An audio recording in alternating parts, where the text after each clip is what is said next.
जय श्री सीताराम जी की। हमने कहा कहीं बुरा लगे आप लोगों को, इसलिए मैंने कहा पहले पूछ लेते हैं। ये देख लो मेरे भाई, जनगणना में ली हुई जानकारी किसी को नहीं दी जाती, सिर्फ कुल आंकड़े ही प्रकाशित होते हैं। एक कॉल पूरी जानकारी टोल फ्री नंबर पर कॉल करें 1855। यहाँ हम वीडियो बना रहे हैं मेरे भाई लोग, अभी फेसबुक, इंस्टाग्राम और यूट्यूब पर अपलोड करेंगे। ये BLK कपूर है, जहाँ अपना इलाज करा के लौट रहे थे तो हमने बोला लो इन सबका भी भैया कुछ न कुछ तो गृह मंत्रालय भारत सरकार खत्म हो जाए थे। यह देख लीजिए दोस्तों,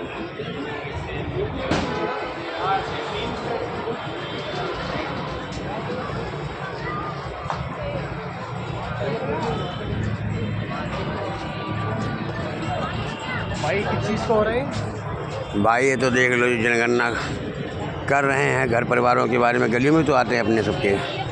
हमारे सब्जी मंडी घंटा घर में आए हैं ना, हाँ, परिवार की जनगणना के लिए घर घर जा रहे हैं। इसे लिमिट दिखेगी ना। और ये वो भी तो किया हुआ लॉकडाउन मोदी ने, 3 दिन का कर्फ्यू भी तो लगाया हुआ।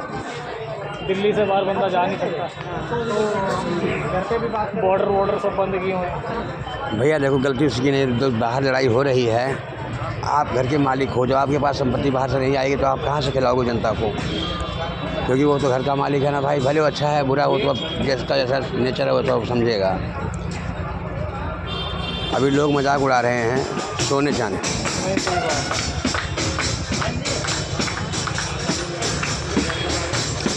हर घर जरूरी है।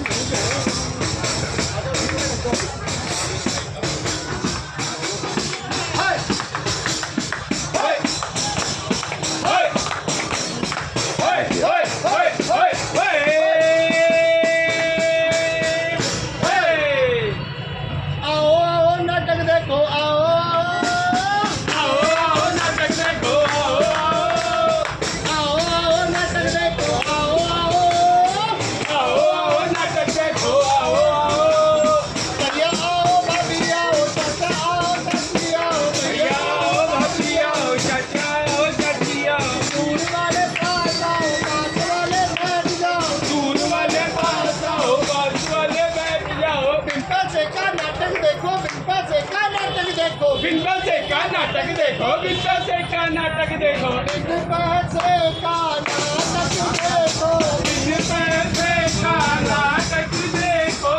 साथी कहे कभी आगे नाटक खोल बन के नाटक, ओ साथी कहे कभी आगे नाटक खोल बन के नाटक। आओ नाटक देखो, आओ नाटक देखो, आओ नाटक देखो, नाटक देखो। दूर खड़े क्यों पास से देखो, दूर खड़े क्यों पास से देखो, दूर खड़े क्यों पास से देखो, दूर खड़े क्यों पास से देखो। आओ आओ नाटक देखो, आओ आओ आओ नाटक देखो। तो नमस्कार दोस्तों, आइए आपको लेकर चलते हैं एक छोटे से प्यारे से नुक्कड़ नाटक की ओर। ये नाटक ही नहीं, जानकारी नहीं, बल्कि आप लोगों की समस्या का समाधान है। जो लोग दूर खड़े थोड़ा पास आ जाइए ताकि हमारी आवाज आप तक पहुंच सके। तो चलते हैं नाटक की ओर।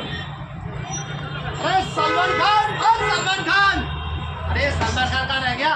अरे भाई साहब, ये फिल्मों वाला सलमान खान नहीं, अरे हमारे पास में एक सलमान खान है। अरे सलमान खान मैं निकला वो गड्डी लेके रास्ते पे, वो सड़क पे एक मोड़ आया, मैं उस पे गड्डी छोड़ आया उस्ताद। अरे गड्डी कितने छोड़ आया? अरे उस्ताद, गड्डी आ रही थी साथ साथ, मैं मुड़ गया आग की तरफ और गड्डी चली गई सीधी। गड्डी को उधर छोड़ के तू इतने आ लिया? हाँ, देर बता, इतनी देर कैसे लगा दी? अरे उस्ताद देर, अब क्या बताऊं उस्ताद। घर में नहा धोकर कपड़े पहने थे, सेंट वेंट लगाया था, घर से जैसे ही कदम बाहर निकाला काला तो उस्ताद शर्म आ रही है। शर्मा रही है? हाँ। अबे तू क्या लड़की है? लड़कियां नहीं शर्मा रही आजकल तो। अरे फोटो बना पूछो रही है। कौन आ गए? कौन आ गया? लड़की वाले आ गए थे देखने। लड़की वाले हाँ। पसंद कर गए? अरे उस्ताद हाँ, फिर क्या हुआ ये पूछो। मैंने पिताजी से कहा लड़की वाले आ गए, आ गई। अब इंतजाम करो। हाँ, पिताजी ने कहा लड़की वाले तुझे देखने आए हैं, तू इंतजाम कर। सही बात है। हाँ, तो फिर मैंने 1 किलो गुलाब जामुन, ओहो, 1 किलो रसगुल्ले क्या बात है। और तो और 20 समोसे हाँ। और कोल्ड ड्रिंक ले आया मैं जाते ही। बहुत बढ़िया। और 50% मामला पक्का, मुझे लड़की आ गई पसंद। 50 भाई 50-50 क्या होता है? अरे सुनो तो, हाँ, फिर क्या हुआ? क्या? फिर आ गई बीच में टांग। टांग? हाँ, किसकी टांग? उसकी माँ की टांग आ गई। आपकी टांग? हाँ, पूछने लगी कितने पड़े हो? हाँ, मैंने कहा क्या? जहाँ खाट देखी वहीं पड़ जाता हूँ। अबे मैं पूछ रहा कितने पढ़े लिखे हो? अरे वही तो फिर बताया मैंने, 5वीं में 5 बार फेल हूँ और 6ठी बार तो छोड़ ही दिया स्कूल। फिर? और फिर बोला कितने कमाते हो? हाँ, मैंने कहा यहाँ कम का आता हूँ, डेली तो आता हूँ। अरे कमाते मतलब कितना कमाते हो? अच्छा हाँ, सुनो, अब आपको दिखाता हूँ लाइव टेलीकास्ट। टेलीकास्ट? हाँ। दिखाओ। अरे सब्जी जी कैसे हो? नमस्कार। नमस्कार नमस्कार। तो फिर ठीक है, कोई आम दिक्कत तो नहीं हुई? क्या रहा? तैयारी सब कुछ ठीक ठाक है? सारी तैयारियां कर चुके हैं। बहुत बढ़िया। तैयारियां कर चुके हैं। हाँ। अगर ये बताइए कि कितने लोग आ रहे हैं आपकी शादी में? शादी में कितने लोग आ रहे हैं? जितने लोग आए उतने हिसाब से खाना बनेगा। कम आए कम बनेगा, ज्यादा आए तो ज्यादा बनेगा। मतलब आपको पता नहीं है कितने आने वाले हैं और कितने नहीं आने वाले। अगर ज्यादा आ गए तो खाना कम पड़ जाएगा और कम आ गए तो खाना बेकार जाएगा। बताओ। तो यही तो है अपनी जनगणना। तो भाई क्या आप लोगों ने अभी जनगणना नहीं करवाई है क्या? नहीं करवाई। देखो भाई, जनगणना कराना बहुत जरूरी है, क्योंकि जनगणना के माध्यम से ही सरकार को पता चलता है कि आपके घर में कितने मेंबर हैं, कितने मेल हैं, कितने फीमेल हैं, कितने बच्चे हैं। और आगे आप बहन जी बताइए। इस बार जनगणना बहुत ही विशेष है, क्योंकि इस बार जनगणना डिजिटल तरीके से हो रही है। एक और विशेषता, आप ऑडियो पोर्टल पर जाकर खुद की जानकारी देकर खुद भी जनगणना कर सकते हैं। और इसकी शुरुआत 1 अप्रैल से हो चुकी है और 30 सितंबर तक चलेगी।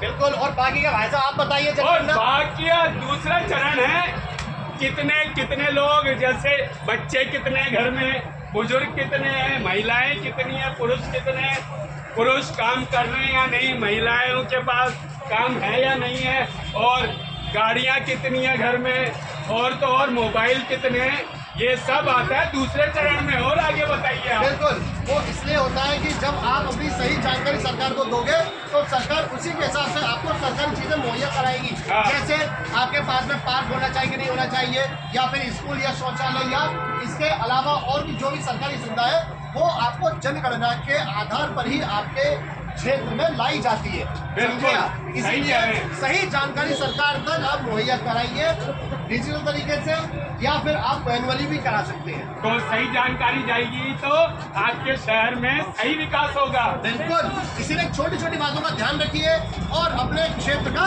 विकास कराइए। इसीलिए कहते हैं क्या कहते हैं? छोटी छोटी बातों पे विचार होना चाहिए, छोटी छोटी बातों पे विचार होना चाहिए, हमें जनगणना से प्यार होना चाहिए, हमें जनगणना से प्यार होना चाहिए। राजा हो गरीब हो सब परेशान है, राजा हो गरीब हो सब परेशान है, बिना जनगणना के सब बेहाल है, बिना जनगणना के सब बेहाल है। अब इसका समाधान होना चाहिए, अब इसका समाधान होना चाहिए, हमें जनगणना से प्यार होना चाहिए, हमें जनगणना से प्यार होना चाहिए, हमें जनगणना से प्यार होना चाहिए। जी हाँ दोस्तों, जब भी जनगणना अधिकारी आपके घर पे आए, आपसे कोई सवाल पूछे तो सही जानकारी दे, ताकि उन्हें भी सही जानकारी मिले और आपके क्षेत्र का विकास कर सके। ये था हमारा छोटा सा नुक्कड़ नाटक। आशा करते हैं आपको समझ आया होगा और आप लोगों को भी समझाएंगे। आपने अपना कीमती समय दिया, उसके लिए बहुत बहुत धन्यवाद, शुक्रिया। इस नाटक को बनाने वाले के लिए भी धन्यवाद करता हूँ मेरे भाई, जिसने समझा कि गरीबों को भी देखा जाए। जय सिया राम।